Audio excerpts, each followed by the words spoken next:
En 2002 sort Resident Evil, l'adaptation cinématographique du jeu vidéo du même nom, de Paul Anderson.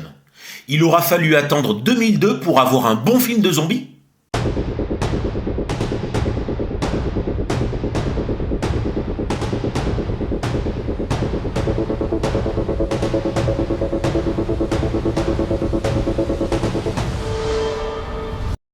Salut à toutes, salut à tous, j'espère que vous kiffez la saucisse, moi ça va super bien. Hop hop hop hop hop, on se calme, j'ai bien compris quand j'ai fait mon introduction en employant le mot zombie.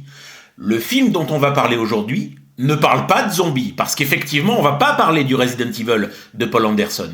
La même année en 2002 sort, 28 jours plus tard, le film de Danny Boyle. Et les deux films sont aux antipodes l'un de l'autre. Déjà parce que 28 jours plus tard, c'est pas un film de zombies, à proprement parler. On n'y voit pas des morts vivants, on n'est pas chez Romero. On parle plutôt ici d'infectés, ou comme il l'explique dans la VF, de contaminés. La population, elle est contaminée, elle n'est pas morte vivante. Le principe est un petit peu le même. C'est quoi l'histoire de 28 jours plus tard?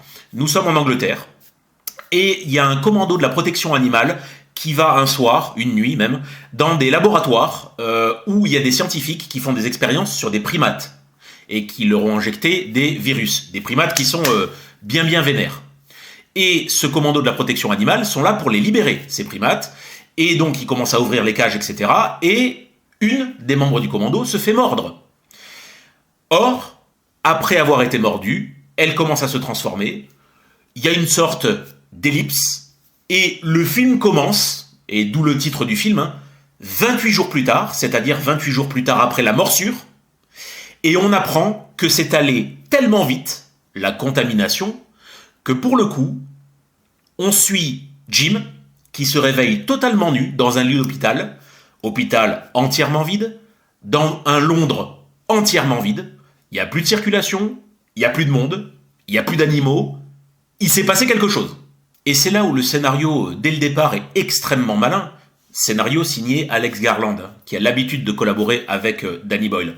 C'est parce qu'on suit Jim, sans savoir du tout qui il est, sans avoir aucun background, donc aucune exposition particulière de personnage. Tout ce qu'on sait, c'est qu'il se réveille dans un Londres totalement inhabité, vide de tout, et d'ailleurs les premiers plans sont très marquants, parce qu'on voit les grandes villes de Londres, ville qui habituellement est totalement surpeuplée, être totalement vide, il y a des déchets par terre, il y a un silence hallucinant qui règne, et donc on s'identifie forcément au personnage de Jim, qu'on va suivre du début à la fin de l'aventure. Et c'est là qu'on voit dès le départ la différence de traitement entre le Resident Evil de Paul Anderson et le 28 jours plus tard de Danny Boyle, sorti la même année, et parlant à peu près du même sujet. Le film d'Anderson, donc encore une fois, c'est l'adaptation très attendue, gros budget, d'une licence de jeux vidéo, voilà, moi je jouais déjà à Resident Evil sur la PlayStation, première du nom à l'époque, donc très attendu, gros budget, et c'est très cinématographique, on le voit à l'écran, il y a du pognon. Le problème c'est que tout est aseptisé, on n'a absolument pas, on ne croit pas, moi en tout cas je crois pas à cet univers qu'il essaye de nous montrer. En revanche, dans le 28 jours plus tard, et ça crève les yeux d'entrée de jeu, la façon de filmer de Danny Boyle, moins scolaire, moins cadré, avec un grain filmé à la caméra DV, ça donne un aspect un peu moins cinématographique, oui, mais en revanche beaucoup plus réaliste, qui fait un petit peu documentaire en fait. 28 jours plus tard est un film âpre, rude, nihiliste, sauvage, c'est comme ça que l'a voulu Alex Garland. Les infectés ne rigolent zéro, ils sont voraces, ils courent, ils crient, ils mordent, ils griffent, ils crachent, ça aura son importance aussi un peu plus tard dans le film. Donc voilà, il y a un sentiment de danger constant, encore une fois, promis c'est la dernière fois, qu'il n'y a pas dans le Resident Evil de Paul Anderson, donc il y a un phénomène d'immédiateté. Pourquoi ? Parce qu'on apprend dans le film qu'à partir du moment où on se fait mordre, où on est contaminé, on va dire, il faut entre 15 et 20 secondes pour qu'on se transforme. Et on voit la bascule chez certaines personnes qui se font mordre. Par exemple, et c'est pas du spoil parce que ça intervient, au bout de un gros quart d'heure, 20 minutes de film.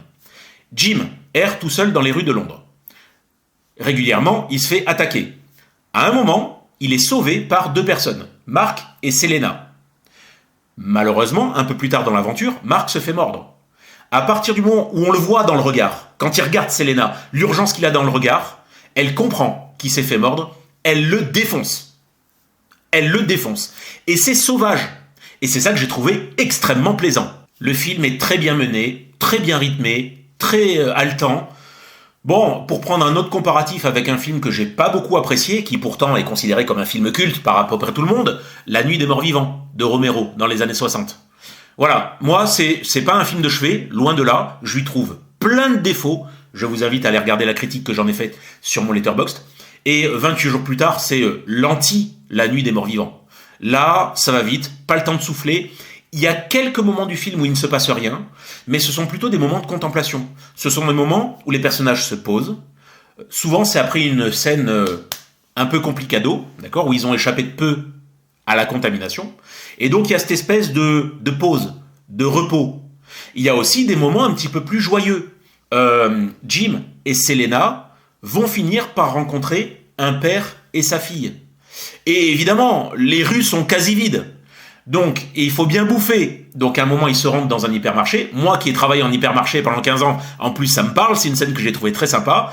Et ils font leurs courses. Mais tout seuls. C'est totalement gratuit. Ils récupèrent ce qu'ils ont envie de faire. Voilà. C'est un petit moment de plaisir. Ils rigolent. Ils poussent les caddies. C'est un peu un retour à la vie normale dans un univers où la normalité, elle a plus lieu du tout.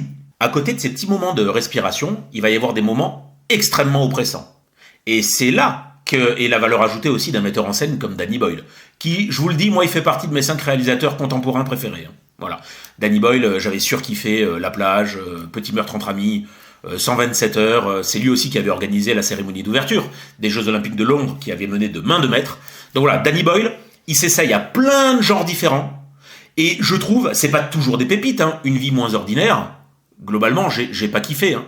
Mais voilà, la plupart du temps, il s'accapare un genre et il est presque capable de le révolutionner, parce que 28 jours plus tard, voilà le marqueur que ça a été quand même, hein, dans le film de zombies, lol. Et donc, sa valeur ajoutée, ce sont ses plans. Parfois, la façon de filmer les personnages d'extrêmement loin, pour nous montrer qu'ils sont pas grand-chose dans cette vaste ville où le danger est omniprésent et où tout peut arriver. Ou alors, et c'est la majorité du temps, caméra à l'épaule, surtout dans les scènes de baston, de course-poursuite, etc. Où là encore, il arrive à insuffler le danger, l'immédiateté, la rage. Dans 28 jours plus tard, on suit principalement 4 personnes. Jim, incarné par l'excellent Cillian Murphy, qui était, je crois, pas très connu, hein. C'est peut-être même le rôle qui l'a fait connaître, je ne sais plus. Mais il est impressionnant de justesse. Et son arc à lui est très important parce que c'est aussi l'une des thématiques du film. On a un personnage en début de film qui est extrêmement fragile. Et c'est marqué, c'est la note d'intention du réalisateur. Hein. La première image qu'on a de lui, il se réveille nu sur un lit d'hôpital. Donc on va dire la situation la plus exposée du monde. Et au fur et à mesure du film, il va se renforcer, il va apprendre, monter en maturité. En même temps, quand on va être amené à filer des coups de batte à des contaminés, parfois en jeune âge, on se doute que ça forge, et il va finir le film dans une sorte de rage, parce qu'il va y avoir un phénomène de bascule qui va se faire pour lui au fur et à mesure. Donc ça, c'est très important, son arc, il est hyper intéressant dans 28 jours plus tard. Il y a aussi Selena, dont je vous ai déjà parlé tout à l'heure, il y a Frank et sa fille, Anna. Tous sont brillamment interprétés. Frank, c'est Brendan Gleeson, donc il n'a absolument plus rien à prouver, évidemment. Tous sont très bien dirigés, sont très bien interprétés, et on s'attache au personnage. Et ce qui va arriver au personnage de Frank est assez terrible. Et 28 jours plus tard, nous dépeint et la folie de l'homme, parce que je rappelle que tout part de virus qui ont été inoculés à l'intérieur de primates par des scientifiques humains, comme d'habitude, hein. Le message c'est l'homme court à sa propre perte, en gros. Mais c'est pas tout.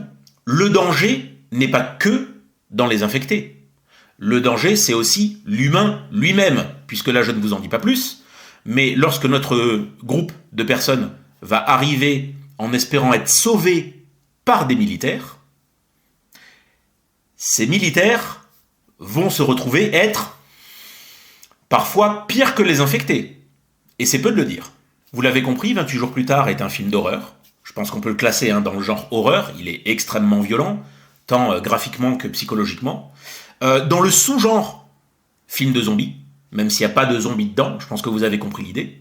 Mais pour moi, 28 jours plus tard est un réel marqueur dans le monde du cinéma et du jeu vidéo, dans le genre de zombie. C'est un marqueur parce qu'il a engendré derrière pas mal de suites. On sait qu'après 28 jours plus tard, il y a eu 28 semaines plus tard.